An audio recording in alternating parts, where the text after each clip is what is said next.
Olá, boa tarde, muito boa tarde a todos que estão aí do outro lado. Mais uma vez gravando um vídeo para vocês. Quem sabe eu cada vez mais vou pegando gosto por isso, né? Já de imediato que você entenda aí algumas precariedades, tudo bastante artesanal. Mas vamos lá. Eu tinha me proposto a fazer algumas gravações e alguns esclarecimentos referente a conteúdos de algumas disciplinas. Bom, em primeiro lugar, para quem não me conhece, meu nome é Luiz, eu sou professor do curso de Direito e você vai me encontrar no Facebook, no Instagram, como Professor Tiso. E aí, vamos então começar a nossa conversa de hoje, né? Então, desde já, peço que você se inscreva no nosso canal, peço que você também participe dos canais virtuais, como Facebook e Instagram, e também nos ajude a fazer cada vez vídeos com conteúdo que seja útil para você, que te esclareça dúvidas e te ajudem, te auxiliem na sua formação e também na sua vida prática. Estamos aqui com esse objetivo, efetivamente esse é o nosso objetivo. No início da semana gravamos um vídeo sobre sustentação oral nos tribunais e depois das aulas dessa semana, né, fiquei pensando em fazer um grupo de vídeos sobre recursos cíveis, né? E quero então começar hoje a trabalhar a ideia dos recursos cíveis, né, recursos previstos no Código de Processo Civil. Mas antes de começarmos a trabalhar os recursos a partir do artigo 994 do CPC, e já lhe digo que pretendo tratar recurso por recurso de maneira pormenorizada mesmo, tentando ser o mais didático e simples possível. É muito importante que a nossa primeira abordagem seja sobre os pronunciamentos dos magistrados. Então, quando nós pensamos no recurso, nós temos que dar uma pisada no freio, quem sabe voltarmos um pouco em outras situações, outras discussões, outras matérias que são tão importantes, muito importantes, para que haja uma completa compreensão das hipóteses recursais. Porque pensar em recurso é pensar em uma rediscussão, em uma nova discussão sobre algo que fora decidido, que fora de alguma maneira determinado por um julgador. Mas nós precisamos, antes de tudo, identificar o que o julgador pode fazer. Quais são as suas hipóteses de conduta, ou melhor, quais são os seus pronunciamentos? Porque nem sempre o pronunciamento será passível de recurso. E mais do que isso, para cada tipo de pronunciamento e para cada momento em que esse pronunciamento ocorra, nós temos uma hipótese recursal. O que nós vamos estudar na teoria geral sobre princípio da singularidade, mas vamos deixar isso um pouco para depois. Mas vamos começar então essa nossa conversa, né? Quando falamos de recursos, e mais especificamente na nossa conversa de hoje, de uma maneira bastante objetiva, né? Quando falamos de pronunciamentos do juiz, inevitavelmente nós precisamos fazer menção ao artigo 203 do Código de Processo Civil. E lá no artigo 203, no seu caput, nós temos a seguinte redação: os pronunciamentos do juiz consistirão em sentenças, decisões interlocutórias e despachos. E aqui, basicamente, nós temos os três atos que um juiz pratica, que um julgador pratica: sentenças, decisões interlocutórias e despachos. Essas três modalidades de pronunciamentos estão, inclusive, conceituadas no próprio artigo 203. Eu sugiro que você abra o dispositivo e acompanhe comigo nessa conversa, faça a leitura deles e acompanhe enquanto você escuta o vídeo. E também temos o artigo 204 do mesmo diploma legal, que diz: acórdão é o julgamento colegiado proferido pelos tribunais. Então nós precisamos, num primeiro momento, fazer uma identificação, né? Existem julgamentos colegiados e existem julgamentos singulares. Mas então, professor, o que isso significa? Julgamentos colegiados são aqueles proferidos por um grupo de julgadores. Então, no vídeo passado que nós falamos sobre sustentação oral, a sustentação oral é feita em um órgão colegiado. Se nós estamos em uma Câmara Cível, essa Câmara Cível dos Tribunais dos Estados ela é composta por vários desembargadores. Se nós estamos em uma turma cível, turma é o nome desses agrupamentos, né, nos tribunais superiores, essa turma também é composta por um conjunto de ministros. Agora, se nós estamos em primeiro grau, imaginemos aqui na nossa região do norte do Paraná, primeira vara cível de Arapongas. A primeira vara cível tem por julgador um único juiz. Então, se eu tenho somente um julgador, a decisão ela é singular, porque é proferida por uma única pessoa. Agora, se eu tenho uma pluralidade de julgadores decidindo, essa decisão é denominada colegiada, porque ela é fruto de um agrupamento de pessoas, de um colegiado de indivíduos, de julgadores aptos, responsáveis para produzir essa decisão. Mas vamos lá, vamos caminhar então passo a passo, depois voltamos a fazer essa distinção de pronunciamento nos tribunais. O primeiro pronunciamento que o artigo 203 nos apresenta e nos define é a sentença, a qual eu quero fazer uma abordagem bastante objetiva com vocês. Então, o que nós temos como por sentença, identificado, definido por sentença? O parágrafo 1º do artigo 203 diz: ressalvados as disposições expressas dos procedimentos especiais, sentença é o pronunciamento por meio do qual o juiz, com fundamento nos artigos 485 e 487, põe fim à fase cognitiva do procedimento comum, bem como extingue a execução. Aqui precisamos fazer alguns paralelos, né, alguns parênteses. O primeiro deles fase cognitiva é sinônimo de fase de conhecimento, de processo de conhecimento. E caso você tenha alguma dúvida ou dificuldade em identificar o que é um processo de conhecimento, eu lhe indico que visite a nossa página no Facebook e também no Instagram. Lá tem uma postagem explicando exatamente o que significa processo de conhecimento, qual a diferença entre processo de conhecimento e processo de execução. E caso ainda assim você continue com dúvida, comente o vídeo, mande uma pergunta para mim, para que isso possa ficar efetivamente claro para você. Nós temos que entender que nós temos processos de conhecimento e temos processo de execução. A sentença é o ato por meio do qual o juiz põe fim à execução, ou seja, encerra a execução, finaliza o procedimento executivo. Só que na fase de conhecimento, nós ultrapassamos essa ideia e esse conceito antigo, mas já existente em um momento no passado, de que a sentença era o ato por meio do qual se colocava fim ao processo. Então talvez você escute ainda hoje pessoas dizendo isso, que sentença é o pronunciamento judicial que põe fim ao processo. Isso não é verdade. Ela é o pronunciamento judicial que extingue a execução. Mas quando nós estamos nos referindo ao processo de conhecimento, nós não temos como consequência direta, necessária, automática, a finalização do processo de conhecimento. Mesmo porque nós temos que compreender que hoje nós estamos diante de uma realidade processual sincrética. E aqui mais um conceito sendo inserido para você. O que é sincretismo processual? Você viu um aluno esses dias perguntando exatamente, meu Deus do céu, o que é processo sincrético? É extremamente simples, né? O processo sincrético é aquele em que a fase de conhecimento e a fase de execução, elas acontecem de maneira sucessiva. Para que você entenda, até um determinado momento no nosso processo civil, e é um passado recente, não é um passado muito, muito antigo, a pessoa ingressava, por exemplo, com uma ação de cobrança, tendo por base notinhas de dívidas, essas notinhas assinadas, que normalmente essas lojas possuem e fazem de cidades menores, né? E se o juiz julgasse procedente o processo, ele constituía ali um crédito. Então vamos imaginar que o credor ingressou com uma ação buscando R$5.000 e o juiz entendeu que de fato havia um débito de R$5.000 que deveria ser pago ao autor da ação, ao credor. O juiz julgava esse processo e a decisão transitava em julgado. O que é transitar em julgado? É quando não cabe mais recurso, quando eu não tenho mais o que fazer, a decisão se solidifica, ela se consolida. O autor tinha que pegar essa sentença, não mais suscetível a recurso, e entrar com um novo processo.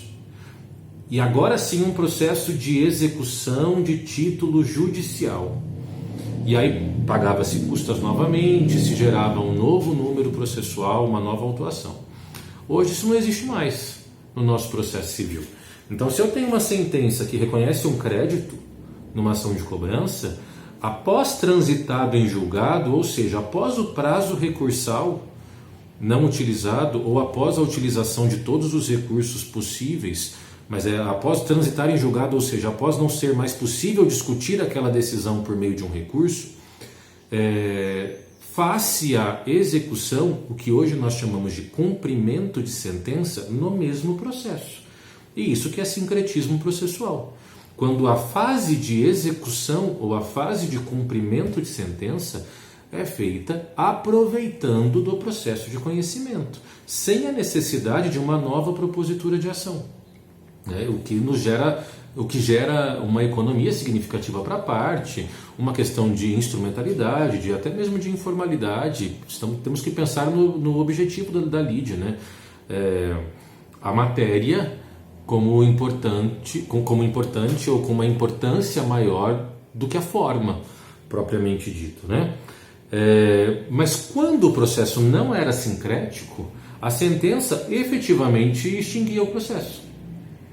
Porque para dar cumprimento à sentença eu precisava ingressar com uma nova ação. Mas como isso não é mais a nossa realidade, como hoje o sincretismo nos permite fazer a execução ou o cumprimento de sentença numa fase posterior, como consequência da própria sentença, dentro do mesmo processo, eu não posso mais acreditar que a sentença põe fim ao processo, porque de fato o processo não vai ser finalizado. O que será finalizado é a fase de conhecimento. Então, sentença é o pronunciamento do juiz que julga, que resolve. A fase de conhecimento, com fundamento no artigo 485 ou no artigo 487, ou que extingue a execução. E aqui efetivamente extingue a execução. O que é o artigo 485 e 487? Artigo 485, você precisa abrir o artigo. São as sentenças sem resolução de mérito. E o 487 são os julgamentos com resolução de mérito. Então, quando nós temos ausência de resolução de mérito, nós temos por fundamento 485, artigo 485, olha as hipóteses. Quando nós temos julgamento de mérito, sentença com resolução de mérito, artigo 487. Num próximo vídeo, nós vamos falar hipótese por hipótese, como funciona o 485, como funciona o 487. Mas é muito importante. Então, objetivamente, sentença, pronunciamento do juiz que julga, que resolve a fase de conhecimento com resolução de mérito ou sem resolução de mérito e também põe fim à execução. Lembrando que resolução de mérito é análise do mérito e que mérito, de uma maneira muito objetiva, é pedido. Mérito é aquilo que efetivamente as partes estão buscando.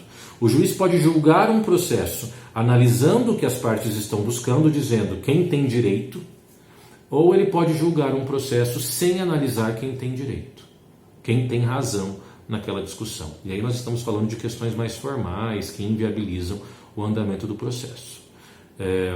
Olha lá, 485 sem análise de mérito, 487 com análise de mérito. Isso é sentença.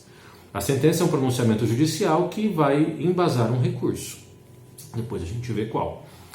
Depois, no parágrafo 2º do 203, nós temos decisão interlocutória. Decisão interlocutória é todo pronunciamento judicial de natureza decisória que não se enquadre no parágrafo 1º. O Código Revogado, o Código 73, dizia que a decisão interlocutória resolvia uma questão incidental. Primeiro que o Código aqui faz um uso de conceituações de maneira residual. Ou seja, eu defino sentença, daí eu coloco interlocutória condicionando ao entendimento de sentença e você vai observar que o despacho também está atrelado aos conceitos anteriormente apresentados. Então, a primeira coisa que você tem que entender é que decisão interlocutória é efetivamente uma decisão. Eu tenho um pronunciamento judicial, eu tenho uma carga interpretativa, eu tenho uma carga decisória, mas ela não se enquadra no conceito de sentença. Ou seja, é um pronunciamento judicial, mas que não vai encerrar a fase de conhecimento e tampouco encerrará o processo de execução. Então, esse é o ponto principal. Mas existe uma carga decisória e existe a resolução de uma questão incidental. Existe a resolução de uma problemática de algum ponto ali importante e relevante que está sendo discutido no processo. O grande exemplo que nós temos de decisões interlocutórias são as liminares. Se nós pararmos para pensar, uma liminar que tem por objetivo a sustação de um protesto. O protesto está prestes a ser lavrado e então eu quero que ele não seja efetivado. Isso é uma liminar. É a liminar que tem por objetivo isso. Por que isso não é uma sentença? Porque isso não significa que o processo será julgado nesse momento. Mas o juiz precisa proferir ali uma decisão e, consequentemente, proferir ali uma ordem para resolver um problema pontual, um incidente, algo complexo que está acontecendo ali no processo, mas que não significa que o processo está sendo julgado efetivamente. Então, decisões interlocutórias são esses pronunciamentos decisórios que o juiz faz ao longo do processo, que não o julga, mas que resolve problemas incidentais. Ok? E por fim, nós temos os despachos no parágrafo 3º do artigo 203. São despachos todos os demais pronunciamentos do juiz praticados no processo, de ofício ou a requerimento da parte. E aqui são pronunciamentos do juiz realizados nos autos, mas sem essa carga decisória, e muito menos com efeito de julgamento. Então nós estamos falando aqui de cite-se o réu, agende-se uma audiência, meros pronunciamentos de andamento processual. Os despachos eles concretizam o princípio do impulso oficial, se assim pudermos fazer alguma relação. Tudo bem? E aí chegamos aos acórdãos. Como nós já comentamos, artigo 204, acórdão é o pronunciamento, é o julgamento colegiado proferido pelos tribunais. O que você tem que entender, jovens? O acórdão, ele faz vez de sentença. Nós estamos falando efetivamente de uma decisão que analisa o mérito, sabe? Ou que não analisa o mérito, mas nós estamos falando realmente de um pronunciamento judicial com caráter de sentença, com um caráter decisório comparável a uma sentença. Mas então qual é a diferença de sentença para acórdão? A diferença é onde foi proferido. A sentença, ela só existe em primeiro grau. Então, sempre que você ouvir falar o termo sentença, você está obrigatoriamente falando de primeiro grau de jurisdição, dos fóruns de início de processo, via de regra. Em segundo grau, nos tribunais dos estados ou nos tribunais superiores em Brasília, não existe sentença. Sentença proferida pelos desembargadores ou pelos ministros. Então, quando os desembargadores, de maneira conjunta, proferem uma decisão mesmo, analisando o processo, né? Isso é um acórdão. Isso é um acórdão. Então, o acórdão ele é um pronunciamento judicial proferido de maneira colegiada, mas que faz vez de sentença. Só que nós também temos uma outra hipótese nos tribunais, que é a chamada decisão monocrática. E como o próprio nome diz, a decisão monocrática é o pronunciamento de um único julgador, mas nos tribunais. O que eu quero dizer com isso? Talvez você fale, nossa, professor, agora eu fiquei confuso. Tem que pensar o seguinte: sentença só existe em primeiro grau. Ok? Só primeiro grau. Se eu estou em segundo grau, tribunais dos estados ou tribunais superiores, nós podemos ter decisões colegiadas do grupinho, ou podemos ter a decisão de um único julgador, de um único desembargador ou de um único ministro. É o que nós vamos chamar de relator. Relator vai ser o desembargador responsável por relatar o processo, conduzir o processo. Depois a gente pode gravar um vídeo só sobre as atribuições do relator, mas não vamos ampliar muito a nossa discussão nesse momento. Mas você vai observar que quando um processo chega no tribunal, seja de segunda instância ou tribunal superior, o relator ele pode julgar sozinho em algumas hipóteses. Essas hipóteses elas estão descritas no artigo 932 do CPC. Então, dentro dessas hipóteses, o relator julga sozinho. E se ele julga sozinho, isso não chama acórdão, isso chama decisão monocrática. Mono de uma só pessoa mesmo. Agora, se ele não julga sozinho e ele submete essa apreciação ao grupinho, ao órgão colegiado, aí nós chamamos de acórdão. Ok? Então, nós precisamos entender, basicamente, os pronunciamentos judiciais mais mais básicos que nós temos, né?